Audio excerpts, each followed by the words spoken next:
On arrive au moment le plus fort pour la négociation, au moment où les ministres doivent absolument arbitrer les sujets qui restent, qui n'ont pas pu l'être au niveau technique. Donc sur la question de la seconde période de Kyoto, le grand sujet, c'est comment on transfère ce que l'on appelle les quotas, c'est-à-dire pour les pays qui ont émis moins de gaz à effet de serre sur lesquels ils s'étaient engagés que prévu dans leurs engagements. Donc ils ont des quotas qu'ils pourraient transférer sur la deuxième période. Et la façon de les transférer qui pourrait affaiblir, je dirais, les objectifs environnementaux de l'ensemble des pays, eh bien cette question est encore à l'ordre du jour. Et puis sur, bien sûr, l'accord que nous devons prendre en 2015, que nous appelons la plateforme de Durban, là nous sommes en train vraiment de travailler sur le plan de travail pour 2013, 2014 et 2015 et vraiment les ministres avancent bien sur cette question. 2013 étant une année essentielle pour vraiment rentrer dans la substance du sujet.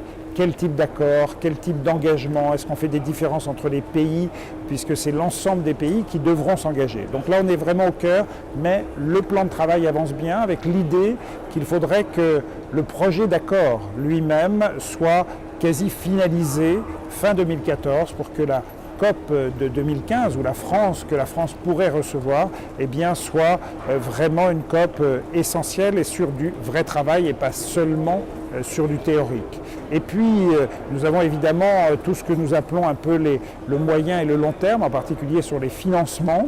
Et là, il y a encore des sujets que les ministres doivent arbitrer, c'est-à-dire comment on voit les financements pour aider les pays en développement à lutter contre le changement climatique, comment on les voit pour les années 2013, 2014, 2015. C'est une vraie question des pays en développement. Et là, je pense, si je prends la position de la France, qu'il y aura vraiment une volonté d'agir, de continuer ce qui a été fait dans les années passées, la France ayant eu des actions fortes et d'autres pays également.